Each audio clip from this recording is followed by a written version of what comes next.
நீ வானத்தை அண்ணார்ந்து பார், நட்சத்திரங்களை எண்ண உன்னாலே கூடுமானால் அவைகளை என்ன என்று சொல்லி பின்பு அவனை நோக்கி உன் சந்ததி இவனமா இருக்கும் என்றார். அவன் கர்த்தரை விசுவாசித்தார். இதுல என்ன இருக்கு விசுவாசிக்கிறதுக்கு? அவர் அவனை வெளியே அழைத்து கூடாரத்தை வெளியே கூப்பிடுறாரு. வானத்தை அண்ணாந்து பார், பார்த்துட்டேன். நட்சத்திரத்தை என்ன முடியுமா? முடியாது. இந்த மாதிரி உன் சந்ததி இருக்கும். அவன் விசுவாசித்தான். இதுல என்ன இருக்கு? 12வது வசனம். அதிலே 12வது வசனம். சூரியன் அஸ்தமிக்கும் போது என்ன போது? அப்ப இதுக்கு முன்னாடி நடந்ததெல்லாம் எப்ப நடந்துச்சு? பட்ட பகல்ல. அவனை வெளியே அழைத்த போது வானத்தை அண்ணாந்து பார். அதுக்கப்புறம் சொல்றாரு 3 வயது கிடாரி, 3 வயது இது, ஒரு புறா குஞ்சு எல்லாத்தையும் எடுத்துக்கிட்டு வாங்குறார். அவன் போய் பிடிச்சிக்கிட்டு வரான், வெட்டுறான், எல்லாத்தையும் பலிபீடத்து மேல அடுக்கிறான். அதுக்கப்புறம் வசனம் சொல்லுது சூரியன். அப்ப இவ்வளவு காரியமா அவர் எப்ப பண்ணிருக்கணும்? பட்ட பகல்ல. இப்போ யோசிங்க, அவர் வெளியே அழைத்து வானத்தை அண்ணாந்து பார். தெரியுமா தெரியாதா? தெரியாது. அவன் அதை விசுவாசித்தான். இப்ப புரியுதா உங்களுக்கு? அப்ப மேல தெரியல, என் கண்ணுக்கு தெரியல, ஆனா நட்சத்திரம் இருக்குன்னு நான் நம்புறேன். என் கண்ணுக்கு அது தெரியாது. அதான் விசுவாச ஃபார்முலா. நம்பப்படுவதின் மேல் உறுதியும் காணப்படாத மேல் நிச்சயம். இந்த ஆபிரகாமுக்கே இவ்வளவு வெளிப்பாடு இருக்குதே, ஏவாளுக்கு எவ்வளவு இருக்கணும்? ஆதாமுக்கு எவ்வளவு இருக்கணும்? அவங்க எப்படி உருவாக்கப்பட்டவங்க? தேவனுடைய வார்த்தையினாலும் கரங்களினாலும் உண்டாக்கி தேவ சாயல், தேவ ரூபம் அப்படியே நிக்கிறான், பியூரஸ்ட். அப்ப அவன் யாரு? முதலாம் ஆதாம். 2ஆம் ஆதாம் இயேசு கிறிஸ்துவுக்கு சாயல் அவன். ஏன்னா அவருடைய சாயல்னு பைபிள் சொல்ல, தேவ சாயலாக. அப்ப அவனுக்கு அவன் தரிசனம் தெரியணும் இல்லையா? அந்த தரிசனம் தெரிஞ்சாதானே அவன் பழத்தை சாப்பிட மாட்டான். பல நேரங்களிலே நீங்களும் நானும் ஏன் பாவத்தை செய்கிறோம் அல்லது ஒரு பலகீனத்தில் விழுறோம்? நமக்கு ஒரு எண்ணம் இருக்கு, நான் விழக்கூடாதுன்னு நினைக்கிறேன், ஆனா என்ன செய்யறேன்? விழறேன். நிறைய பேர் விருப்பப்பட்டு விழுறதில்ல, பலகீனப்பட்டு விழுறவங்க இருக்காங்க. விருப்பப்பட்டு விழுகிறவன் துணிகரம், அவனுக்கு தெரியும் போனா போது பார்த்துக்கலாம் விடு அப்படின்ட்டு போறவன் இருக்கான், அது துணிகரம். சிலர் செய்யக்கூடாதுன்னு நினைப்பார். பவுல் சொல்றார்ல, நான் எதை செய்யக்கூடாதுன்னு நினைக்கிறேனோ அதையே நான் செய்கிறேன். அவருக்கு எண்ணம் இருக்கு, வேண்டாம், முடியாது, வேணாம். ஆனா அந்த நேரம் வரும்போது, இதை நான் பாசிட்டிவா சொல்லல, நிறைய பேருக்கு அந்த பலகீனம் இருக்கிறதுனால சொல்றேன். அப்படி உடனே பாசிட்டிவா எடுத்துக்காதீங்க, அப்ப பரவாயில்ல செய்யலாம் போல. அல்ல இல்ல இல்ல, ஆண்டவருக்கு உன் இருதயம் நல்லா தெரியும். துணிகரமா செய்யறியா? அதனால தான் கர்த்தர் இருதயத்தை பார்க்கிறார். துணிகரமா செய்யறியா இல்ல உன் பலகீனத்தில் செய்யறியான்னு தெரியும். அப்ப அந்த பலகீனம் வரும்போது நம்ம நினைக்கிறோம்ல, இதுல இருந்து என்னால விடுபட முடியல, இதுல இருந்து ஏன் அப்படின்னு கேட்டீங்கன்னா, நீங்க இதோடு கூட போராடிக்கிட்டு இருக்கீங்க. எதோடு கூட?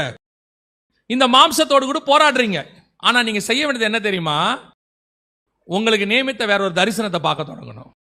நான் யாரு, எனக்கு என்ன தரிசனம், கர்த்தர் என் மூலமா என்ன செய்ய விரும்புறாரு, என்னை வைத்து கர்த்தர் ஆண்டு கொள்ள விரும்புகிறார். உன்னதங்களில் உள்ள துரைத்தனங்களுக்கும் அதிகாரங்களுக்கும் கர்த்தர் நம்மளை கொண்டு போயிருக்கிறாரு பவுல் எழுதுறார் கொலோசியர்ல. அப்ப யோசிச்சு பாருங்க, நீங்களும் நானும் அந்த தரிசனத்தை உடையவர்கள். அதை தெரிஞ்சா மட்டும்தான் இந்த ஆண்டு கொள்ளுதல் வரும். ஏன் உங்களால்? ஆனா 7ஆம் அதிகாரத்தில் இப்படி எழுதுற பவுல் ரோமருக்கு 8ஆம் அதிகாரத்தை சொல்லும் போது என்ன சொல்லி ஆரம்பிக்கிறார் பாருங்க. 8ஆம் அதிகாரம் 1ஆம் வசனத்துல வாசிங்க. ஆனபடியால் கிறிஸ்து இயேசுவுக்கு உட்பட்டவர்களாய் இருந்து மாம்சத்தின்படி நடவாமல் ஆவியின்படி நடக்கிறவனுக்கு ஆக்கியின் தீர்ப்பு இல்லை. அப்ப ஆவியானவருடைய நடக்கிற அதே 7ஆம் அதிகாரத்தை அவர் எழுதுறாரு. நான் நிர்பந்தமான மனுஷன், என்னால முடியல, இதுல இருந்து வெளியே வர முடியல, நான் போராடுகிறேன், எனக்குள்ள இருந்து ஒரு பிரமாணம் போராடுகிறது, எல்லாம் சொல்றாரு. இந்த இடத்துல சொல்றாரு, ஆனபடியால் என்னால் அதை மேற்கொண்டு ஆவியின்படி நடக்க முடியும். எப்பொழுது? என் தரிசனத்தை நான் புரிந்து கொள்ளும் பொழுது. நான் எவ்வளவு பெரிய இடத்துல இருக்கிறேன் அப்படின்னு உங்களுக்கு தெரியணும். எனக்கு வச்ச மேன்மை என்ன, எனக்கு முன்னாடி வைக்கப்பட்டிருக்கிற கர்த்தருடைய ஆசீர்வாதம் என்ன, நீங்களும் நானும் எதற்காக அழைக்கப்பட்டோம், அவரோடு கூட. வசனம் சொல்லுது, லவோதிக்கேயா சபைக்கு எழுதும் போது ஆண்டவர் சொல்றாரு, நீங்கள் ஜெயம் கொள்ளுகிறவன் எவனோ அவனை என்னோடு கூட சிங்காசனத்தில் உட்கார வைத்துக் கொள்வேன். அப்ப நான் எதுக்கு அழைக்கப்பட்டேன்? அவரோடு கூட சிங்காசனத்தில் உட்கார வைப்பதற்காக அழைக்கப்பட்டேன். அப்போ I must know my vision, என்னுடையதான டெஸ்டினி எனக்கு தெரியணும், கர்த்தர் எனக்கு என்ன வச்சிருக்கிறாரு. இந்த தரிசனத்தை நீங்கள் எப்பொழுது புரிந்து கொள்ளுகிறீர்களோ, உங்களை கொண்டு வந்த நோக்கம் உங்களுக்கு தெரிய ஆரம்பிச்சிடும். எதுக்கு என்ன சர்ச்சை கூட்டு வந்தார்னா, என் குடும்பத்தை ஆசீர்வதிக்க, எனக்கு வீடு கொடுக்க, எனக்கு கார் கொடுக்க. இல்ல இல்ல இல்ல, அதெல்லாம் தானா வரும், அந்தந்த தேவைக்கு ஏற்ற மாதிரி வரும். நீங்க பாருங்க, குழந்தையா இருக்கும் போது உங்களுக்கு சைஸ் 3 சைஸ் 4 சைஸ் செருப்பு வாங்கியிருப்பீங்க. 10 வயசு ஆகும் போது ஒரு 5 சைஸ் வாங்குவீங்க. ஒரு 25 வயசு 30 வயசு வரும்போது 9 சைஸ் வாங்குவீங்க, 8 சைஸ் வாங்குவீங்க. உங்களுடைய வளர்ச்சியை பொறுத்து. நீங்க என்னைக்காவது குழந்தையா இருக்கும் போது அந்த காலுக்கு 9 சைஸ் செருப்பு வாங்கி வச்சிருக்கீங்களா? என்னைக்காவது வளரும். அப்போ உங்களுக்கு விசுவாசம் இல்லையா வளருவோன்னு? நாளைக்கு என் கால் வளரும், இன்னைக்கு செருப்பு விலை குறைவாக இருக்கிறது, அதனால நான் ஒரு 10 வருஷத்துக்கு முன்னாடி வாங்கி வச்சுக்கிறேன்னு வாங்கி வச்சிருக்கீங்களா? என்னைக்காவது உங்க பையன் பிறந்திருக்கான், ஃபர்ஸ்ட் பர்த்டே கொண்டாடும் போது உங்க வீட்டுக்காரர் சொல்றீங்க 38 சைஸ்ல ஒரு 4 சட்டை வாங்கி வச்சிருங்க. எதுக்கும்? எதுக்கு? பையன் வளருவாங்க. எப்போ? 20 வருஷம் கழிச்சு. என்னம்மா பேசுற? அப்போ உங்களுக்கு நம்பிக்கையே இல்லையாங்க நம்ம பையன் வளருவான்னு?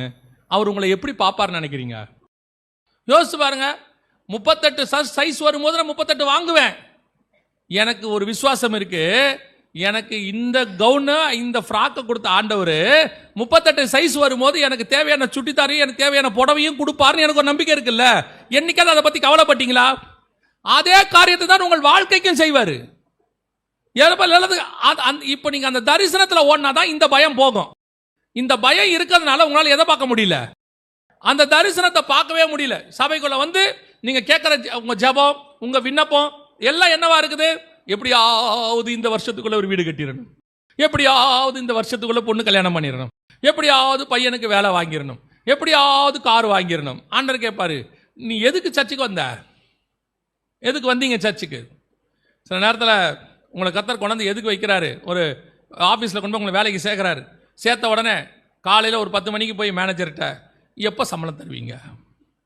அவர் சொல்லுவார், 30 நாள் முடிஞ்ச உடனே நாங்கள் என்ன பண்ணுவோம்? சம்பளம் கொடுப்போம். ஒரு 2 மணிக்கு மேலே போய் கண்டிப்பாக கொடுப்பீங்களா? அந்த ஆள் பாப்பாரு, கண்டிப்பாக கொடுப்போமா, பாரு இவ்வளோ பேருக்கு கொடுத்துருக்கோம், இந்த ஆஃபீஸ் 10 வருஷமாக நடக்குது, எல்லாருக்கும் கொடுத்துக்கிட்டு இருக்கோம், ஒரு ஆளுக்கு கொடுக்க மாட்டோமா? கண்டிப்பாக கொடுப்போம். 4 மணிக்கு கிளம்பும் போது, நீங்கள் சொன்னது உண்மை தானே? நீங்கள் வாக்குத்தத்தம் பண்ணினது உண்மை தானே? கன்ஃபார்மாக கொடுப்பீங்க தானே? அந்த ஆள் சொல்லுவார், ஏம்மா என் மேலே உனக்கு நம்பிக்கை இல்லையா?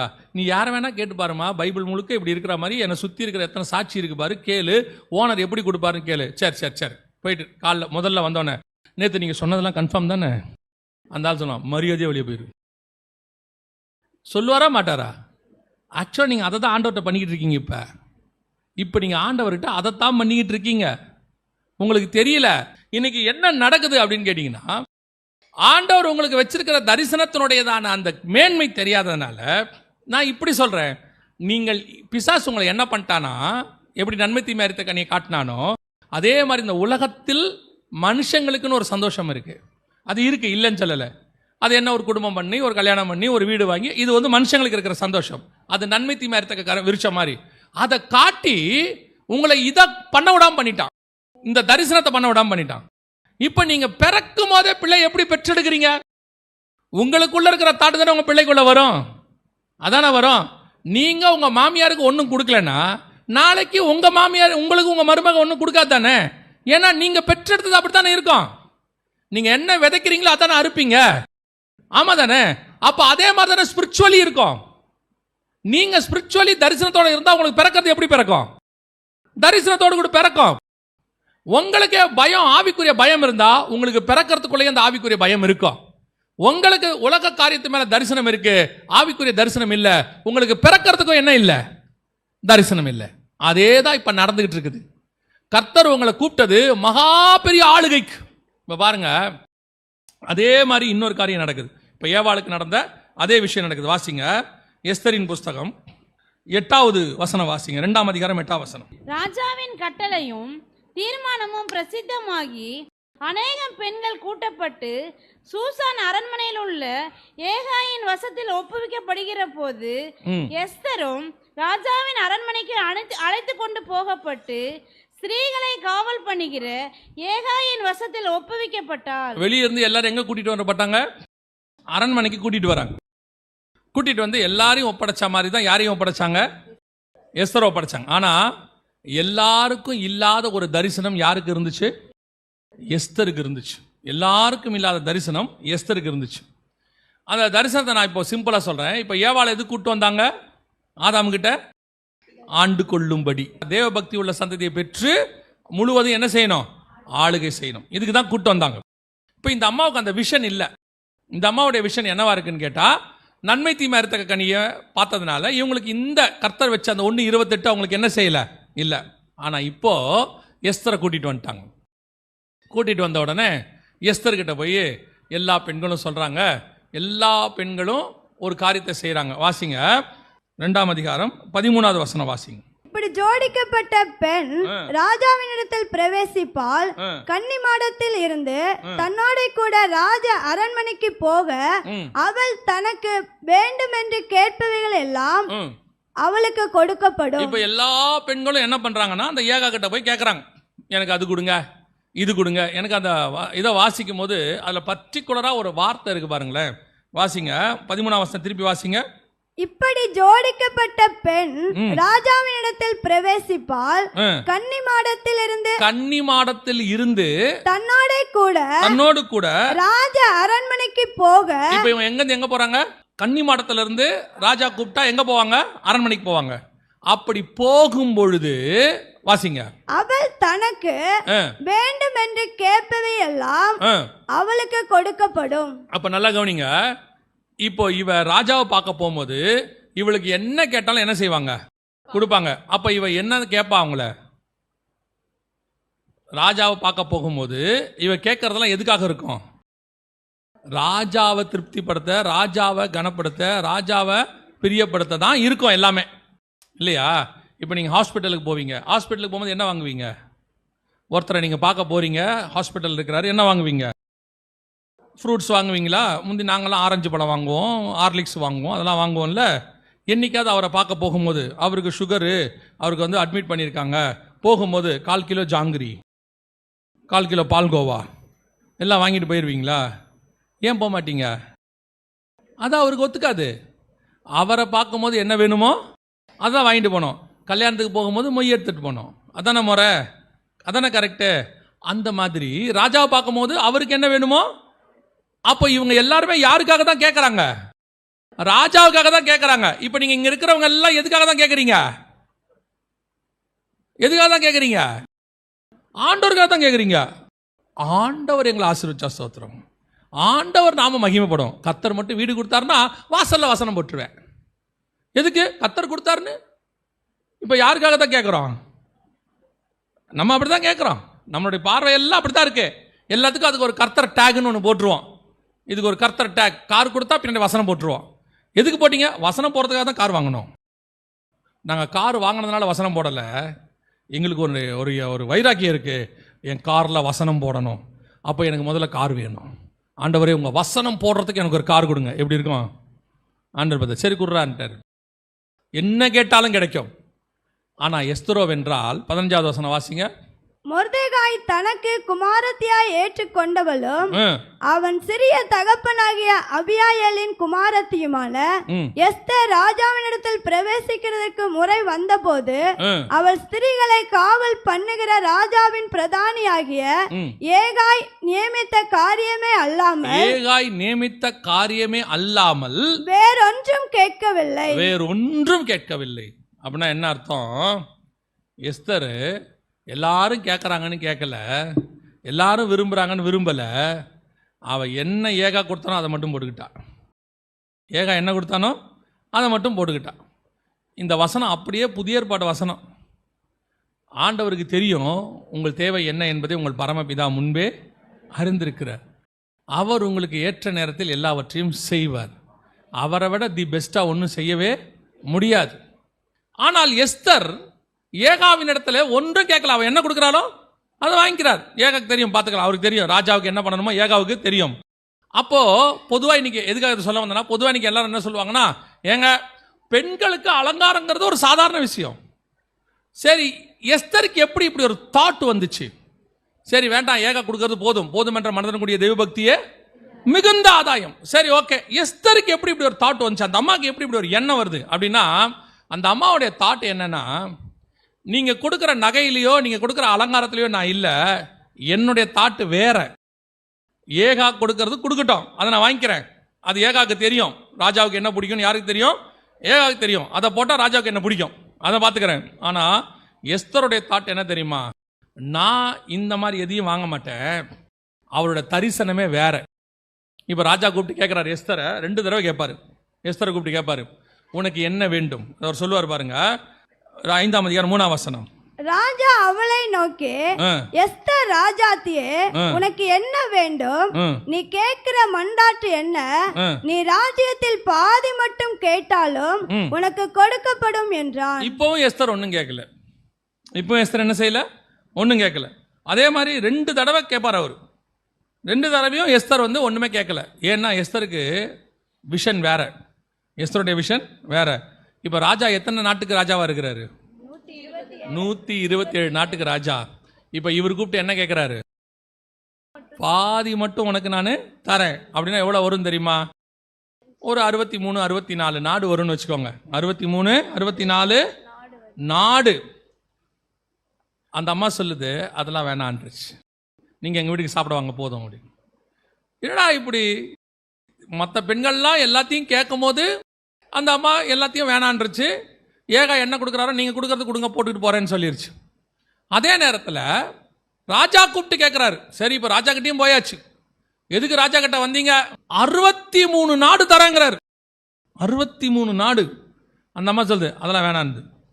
என்னடா அந்த அம்மாவுடைய கதை இப்படி போகுது, எதுவுமே வேணாங்குதே அப்படின்னா, ராஜா நான் கேட்டு நீ கொடுத்தினா 63 நாடு, ஆனால் என் விஷன் அதல்ல, நான் 127 நாட்டுக்கு ராஜகுமாரத்தியாக மாறணும். நான் உன் பக்கத்தில் உட்காந்துட்டேன்னா பாதி இல்லை, மொத்தத்துக்கு நான் தான் ராஜகுமாரத்தி. உன் கூட உட்காந்துட்டேன்னா விஷன் பெருசு. அந்த விஷனுக்கு வரணும். அந்த விஷன் வந்தாதான் நீங்க மற்ற பெண்கள் விரும்புறத விரும்ப மாட்டீங்க, யார் பாதி கொடுத்தாலும் வாங்க மாட்டீங்க, நன்மை தீமை அறியத்த கரிய விருட்சத்தை சாப்பிட மாட்டீங்க. இதை எல்லாத்தையும் உங்களால எப்ப ஜெயிக்க முடியும்னா, என் விஷன் ரொம்ப பெருசு, 127 நாடு. அதே மாதிரி என் விஷன் பரலோகம். நான் அவரோடு கூட சிங்காசனத்தில் உட்கார போகிறேன், அவரோடு கூட நான் ஆளுகை செய்ய போகிறேன், அவரோடு கூட வலது பார்சத்தில் உட்கார போகிறேன். என் நாடு பரலோகம், அங்கே எனக்கு முடிவில்லை. நான் அங்க போய் ஆளுகை செய்ய போறவங்க. என்னதான் இந்த பூமியை கொண்டு கையில கொடுத்தாலும் இயேசு அழகா ஒரு வார்த்தை சொல்வாரு, அப்பாலே போ சாத்தானே. ஏன்? நீ கொடுக்கிற பூமி இருக்குதே, அது ஒரு சின்ன பட்டாணி மாதிரி. இந்த பூமிக்கு நான் ராஜாவாக நான் பூமி இங்கே வரவில்லை, இந்த பூமியும் சேர்த்து பிதாவின் வலது பார்சத்தில் உட்காருவதற்கு நான் வந்திருக்கிறேன். இந்த தாட் வரணும், இந்த தரிசனம் வரணும். அதுக்கு தான் கர்த்தர் உங்களை உள்ள கொண்டாந்து இருக்கிறாரு. உங்களை அழகா பிசாசு ஒவ்வொருத்தரையும் ஒவ்வொன்றை வச்சு இழுத்துட்டு போயிடுவான். ஏசாவை ஒரு கூழ், இப்போ ஏவாளுக்கு ஒரு பழம், சவுலுக்கு ஆடு மாடு, யூதாஸுக்கு 30 வெள்ளி காசு, அப்புறம் பிழையாமுக்கு பாலாக்கின் ஆசீர்வாதம். புரியுதா உங்களுக்கு? நாகமான் கேயாசிக்கு நாகமானின் 2 பணம். இப்படி எடுத்தீங்கன்னா இது எல்லாத்தையும் பிசாசு கொடுக்கிறது. ஏதாவது ஒன்று காட்டுவான் இப்படி. அதுதான் எக்ஸ்ட்ரீமா இயேசு கிட்ட காட்டுறான். உலகத்தின் ராஜ்யம், அதன் மகிமை எல்லாத்தையும் காட்டுறான். அவனுக்கு தெரியும் யாருக்கு எதை காட்டினா போதும், இவங்களுக்கு இதை காட்டினா இவங்க விழுந்துருவாங்கன்னு அவனுக்கு தெரியும். அதனால பார்க்குறான். ஏவாள்கிட்ட கொண்டு வந்து மரத்தை காட்டுறான், பழத்தை. கேயாசிக்கு உள்ளுக்குள்ளேயே பணத்தாசை இருக்குது, ஒரு வீடு வாங்கணும், வாசல் வாங்கணும்னு. அதனால தான் எலிசா கேட்குறாராம், தோப்பு தோற அதுக்கு 2 வெள்ளி பணத்தை வச்சு அதை வாங்க முடியுமா? அந்த ஆசைக்கு 2 பணத்தை கேட்க வைக்கிறான். யூதாசு 30. இவன் கழுதையை தேடினவன் சவுலு. நல்ல கொழு கொழுன்னு கழுதை இருந்தால் விடமாட்டான், ஊர் ஊரா தேடுவான். அவங்ககிட்ட கொண்டு வந்து கொழு கொழு ஆடு மாடை நிறுத்துறான். சவுல் பார்த்தான், செமையா இருக்கு, நல்லா மீதியானுடைய கொழுதை நல்ல செமையா இருக்கு, அமலேக்கியருடையது பக்கவா இருக்கு, போட்டோம்னா இத்தனை பால் லிட்டரு கறக்கும், ஒரு நாள் அடிச்சோம்னா செமையா இருக்கும் கறி. எவ்வளோ பெரிய ராஜா, எவ்வளோ பெரிய ராஜா, இஸ்ரவேலின் ராஜா, சர்வ வல்லமை உள்ள தேவன் அவனை அபிஷேகம் பண்ணியிருக்கிறாரு. ஆடு மாடுல போயிட்டான். இன்னைக்கு நிறைய பேர் அப்படித்தான் இருக்கான். நம்ம விஷன் பரலோகம், அங்க இங்க அப்படியே பிசாசு பார்க்கறான். எதை காட்டினா இவன் விழுவான், எதை காட்டினா இப்படி விழுவான். சின்ன சின்ன விஷயம் எல்லாருக்கும் இருக்கு. நான் சொல்றேன், இங்க நிக்கிற எண்ணில் ஆரம்பிச்சு கடைசியா உட்காந்துருக்க வரைக்கும் எல்லாருக்கும் ஏதாவது ஒரு டெம்ப்ட பிசாசு வச்சுக்கிட்டே இருப்பான். ஏதாவது ஒன்று இதுல வச்சா இவன் விழுந்துருவானோ, இதை பண்ணா இவன் விழுந்துருவானோ. யோசிச்சு பாருங்க, நம்ம அத்தனை பேரும் எவ்வளோ பெரிய மேன்மையாக அழைக்கப்பட்டு அவரோடு கூட வலது பார்சத்தில் உட்கார வைக்க அழைக்கப்பட்டிருக்கிறோம். நடுவில் யாராவது ஒருத்தர் இதை தரேன் அதை தரேன் அப்படின்னு சொன்ன உடனே அந்த பாவத்துக்கு பின்னாடி, அந்த இச்சைக்கு பின்னாடி, அந்த சில காரணங்களுக்கு பின்னாடி நம்ம போகிறோம். அது போகும்போது அப்படியே போயிடுறோம், அமலேக்கு ஆடு மாடுக்கு பின்னாடி போயிடுறோம். திடீர்னு சாமுவேல் வச்சு கர்த்தர் சொல்வார், இந்த ஆடு மாடுகளின் சத்தம் கேட்குது, அது என்னதுன்னு கேட்பாரு. நம்ம போய் 30 வெள்ளிக்காசை வாங்க போயிடுவோம். திடீர்னு ஆண்டவர் சொல்வாரு, உங்களில் ஒருவன் என்னை காட்டி கொடுப்பான் என்று நான் உங்களுக்கு சொல்லுகிறேன். உணர்த்துறாரு, ஆண்டவர் உணர்த்துறாரு. கேசி கிட்ட சொல்றாரு, அந்த மனுஷன் இறங்கின போது என் இருதயம் உன்னோடு கூட வரவில்லையா, என் மனம் உன்னோடு கூட வரவில்லையா? அப்ப ஆண்டவருக்கு நல்லா தெரியுது எங்கேயோ ஒரு இடத்துல நம்ம பலகீனமாகிறோன்னு. ஆனால் இதை மேற்கொள்வதற்கு உங்களுக்கு எனக்கு இருக்கிற நல்ல சான்ஸ் என்ன தெரியுமா? இதை விட மேலானதை யோசிக்கும் போது இதை பற்றின எண்ணம் உங்களுக்கு வராது. உங்களுக்கு இந்த உலகத்தில் எவ்வளவு மேன்மையை கொண்டு வந்து எவனா சொல்லட்டும், அது பாவமாக இருக்குமானால் வேண்டாம் என்று தைரியமாய் சொல்லுங்கள். இன்னைக்கு சபை உலகத்தில் கிடைக்கக்கூடியதான பட்டம், பதவி, உலகத்தில் கிடைக்கக்கூடிய மேன்மை, ஆசீர்வாதம், பணம், உலகத்தில் கிடைக்கக்கூடியதான சில காரியங்கள், அதுக்காக நிறைய பாவம் செய்யுது, நிறைய பாவம் செய்யுது. அந்த பாவத்தை செஞ்சால் அது கிடைக்கும். ஆமாம், உண்மை. ஏன்னா பாவத்தின் சம்பளம் மரணம், ஒரு கூலி இருக்கிறதுக்கு. அதே மாதிரி பிசாசு நீங்கள் பாவம் செஞ்சீங்கன்னா ஒரு கூலி தருவான், ஒரு மேன்மை தருவான். நீங்கள் அதுக்கு பின்னாடி போயிட்டீங்க, உங்களுக்கு வச்ச மகா மேன்மை காணாம போயிட்டோம். அதே மாதிரி தான் இன்னைக்கு உலகம் முழுவதும் நான் சொல்கிறேன், இன்னைக்கு பல இடங்களில் கர்த்தர் சபையை தனக்கென்று கற்புள்ள கன்னிகையாக உருவாக்கிட்டு இருக்கிறார். சபை அந்த தரிசனத்தை விட்டு போயிடுச்சு. சபைக்கு அது புரியலை. எதுக்காக நான் சர்ச்சுக்கு அழைக்கப்பட்டேன், எதுக்காக இப்படி ஒரு தரிசனம் எனக்கு கொடுக்கப்பட்டது, நான் எப்படி இந்த ஊழியத்துக்கு வந்தேன், எது கர்த்தர் அழைச்சாருங்கிறத சபை பார்க்காம நடுவில் இங்கே ஏகா மாதிரி அல்லது இங்கே ராஜா மாதிரி கொஞ்சம் பேர் அதை தரேன் இதை தரணும் போது தைரியமாக சொல்லுங்க, இது அல்ல, இதிலும் மேன்மையான, இதிலும் மேன்மையான, இதை விட மேலான காரியங்கள். அழகா மோசே சொல்லுவார் 11ஆம் அதிகாரம் எபிரேயர் நிருபத்தில் 24, 25 வாசிக்க முடிக்கலாம். விசுவாசத்தினாலே மோசே தான் பெரியவன் ஆன போது பார்வோனுடைய குமாரத்தியின் மகன் எண்ணப்படுவதை வெறுத்து அநித்தியமான பாவ சந்தோஷங்களை அனுபவிப்பதை பார்க்கிலும் தேவனுடைய ஜனங்களோட துன்பத்தை அனுபவிப்பதையே தெரிந்து கொண்டு. இங்க எனக்கு எதுவும் வேணாம், அவர் சும்மா இல்லைங்க, பார்வோனின் குமாரத்தியின் மகன். அன்னைக்கு பார்வோன் அப்படிங்கிறவர் யாருன்னா அமெரிக்க ஜனாதிபதி மாதிரி, அமெரிக்க ஜனாதிபதியோடைய பையன் அல்ல பேரன், அந்த மாதிரி குமாரத்தியின் மகன். இப்போ ட்ரம்ப்போடைய பேரன்னு வச்சுக்கோங்க. அமெரிக்க ஜனாதிபதினா எப்படின்னு பார்த்துக்கோங்க. அந்த மாதிரி ஒரு போஸ்டிங், அதை அனுபவிப்பதை பார்க்கிலும் தேவ ஜனங்களோட துன்பத்தை அனுபவிக்கவே தெரிந்து கொண்டான். ஏன்? அடுத்த வசனம், இனிவரும் பலன் மேல் நோக்கமாயிருந்து, இனிவரும் பலன் மேல் நோக்கமாயிருந்து எகிப்தில் உள்ள பொக்கிஷங்களிலும், எகிப்தில் உள்ள பொக்கிஷங்களிலும் கிறிஸ்துவின் நிமித்தம் வரும் நிந்தையே பாக்கியம் என்று எண்ணினான். அப்ப நல்லா கவனிச்சு கொள்ளுங்க, அவனுக்கு இந்த எகிப்துல உள்ளதான பூமியில உள்ளதான எல்லா பொக்கிஷங்களை பார்க்கிலும், எல்லாத்த பார்க்கிலும் எனக்கு கிறிஸ்துவ இனி வரும் பலன் இன்னும் ஒன்று இருக்கு, எனக்கு அதுதான் எனக்கு வேணுங்கிறான். அதனால சில துன்பங்கள் எனக்கு இங்க என்ன செய்யும், வரும். நீங்கள் சத்தியத்தை ஃபாலோ பண்ணும்போது சிலருக்கு சத்ருவாய் மாறுவீர்கள். நீங்கள் உலகத்தை வெறுக்கும் போது உலகம் உங்களை வெறுக்கும். நீங்கள் கிறிஸ்துவுக்கு என்று வைராகியமாய் நிற்கும் போது அநேகர் உங்களுக்கு விரோதமாய் எழும்புவார்கள். இதான் இருக்கும். நீங்களும் நானும் பட்டு மெத்தையில் பரலோகத்துக்கு போகலை, கல்லறையிலிருந்து வனாந்தரத்தின் வழியாக பரலோகத்துக்கு போகிறவங்க. புரியுதா? ஆண்டவர் நினைச்சா எகிப்திலிருந்து கானானுக்கு ஜனங்களை அழகாக நடத்திட்டு போக முடியும். ஆனால் வழியில் கர்த்தர் வனாந்தரத்தை வர பண்ணுகிறார். ஏன்னா அதுதான் முறை. ஆண்டவர் சொல்றாரு, உலகத்தில் உங்களுக்கு உபத்திரவம் உண்டு. சில நேரங்களில் இந்த நிந்தைகள் வரும், சில போராட்டங்கள் வரும். ஆனால் நீங்கள் எதை விடுறீங்க, இதை விட்டதுனால வரும்.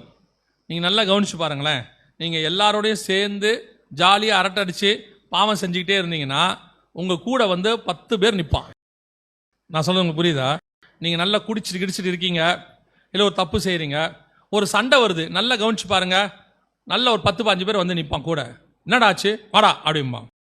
நீங்கள் ஆண்டவரை ஏற்றுக்கொண்டீங்க, இப்போ நீங்கள் அடி வாங்குறீங்க, ஒரு பயிலும் கூட நிற்க மாட்டான், ஒருத்தனும் கூட நிற்க மாட்டான். நான் சொல்கிறேன், தேவ பிள்ளைகள் நிற்காது, எல்லாம் அப்படி பார்த்துட்டே இருப்பான். ஜோம் பண்ணுவோம் அப்படிம்பான். ஆபத்து காலத்தில் கர்த்தர் உதவுவார், இல்லைன்னு சொல்லலை. ஆனால் இந்த உலகத்தான் அர்ஜென்ட்டுக்கு வரான்ல, அந்த மாதிரி இங்கே நடக்காது. ஆனால் இங்கே வர்றது கர்த்தராகத்தான் இருக்கும். சில நேரங்களில் கர்த்தர் அதை அனுமதி கொடுப்பார். நம்ம கடந்து போகிற பாதையாக இருக்கும். ஆனால் ஒன்று மட்டும் நிச்சயம், ஒரு பலன் வந்து கொண்டு இருக்கிறது.